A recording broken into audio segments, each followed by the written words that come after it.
I'm the sun and the air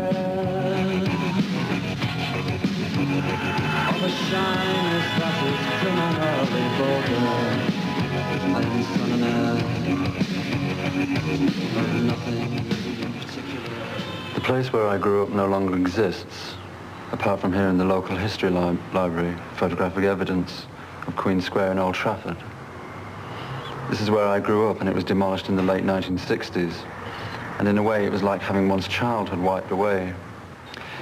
In Queen Square, my grandmother occupied the 4th house.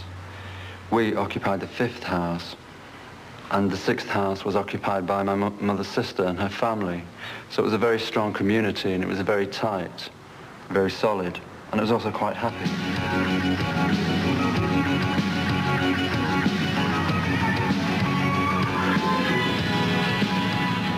Well, there's nothing at Queen Square now. As you can see, everything has just vanished. It's just like the whole thing has been completely erased from the face of the earth. I feel great anger. I feel massive sadness. It's like a complete loss of childhood, because although I've always lived in Manchester, and I've always lived relatively close to here, to this part of Manchester, now, when I pass through here, or even being here today, it's just so foreign to me. And that's quite sad, I think. The old St. Wilfrid's, the school that I went to for many, many years, once stood here. It was pulled down in 1969, which was a great shame because it was a school full of character. It was replaced by this new modern school. Hello, Stephen. Nice to see you again. Nice to see you. Very pleased to hear about your success. Oh, thank you. Very good. Looking at some of the... Are you going through old times? Some of the old pictures here. He was saying that the building here, how it sort of brings back some of the memories, and how the children used to talk about the upstairs being haunted. It used to be sort of a little game that they... So this is... This is my secondary school, and I have very different feelings about the school than I do about St. Wilfrid's, the junior school. This was a very sadistic school, very barbaric, and by some strange miscalculation of nature or whatever, I ended up here. I don't know why.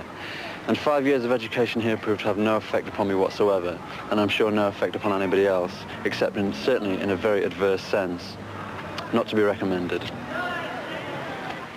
I left Hume. I came to live in Stratford on a road called King's Road. I lived there for a very long time. It's quite bland, quite uneventful. There's not really a great deal to say about King's Road.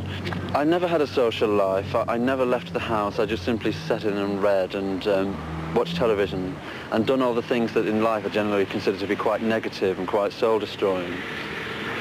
The only way that I could find any mental relaxation is to simply go out and walk, and to walk around these streets, which can seem quite depressing to most people and seem quite laughably simplistic.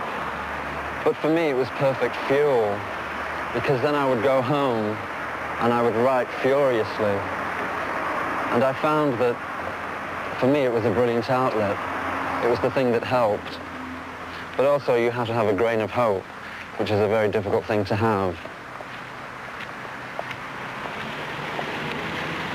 I'm afraid, yes, I'm somewhat of a back bedroom casualty. I spent a great deal of time sitting in the bedroom writing furiously and feeling that I was terribly important and that everything that I wrote would go down in the annals of history or whatever. And it's proved to be quite true. How much I really liked you, 'cause I never even told you all I meant to. Now, for the very first time, I'm in a situation where I could leave the North and live in the place of my choice quite comfortably. But do I want to? I don't think I do. It's very difficult to say how things will be in the future because we tend to change our minds about places.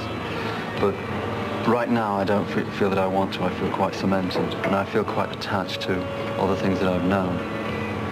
Why? Who knows? This mystical bond, I really don't know. It's difficult to put it on the table and point at it. I would love to go back to the old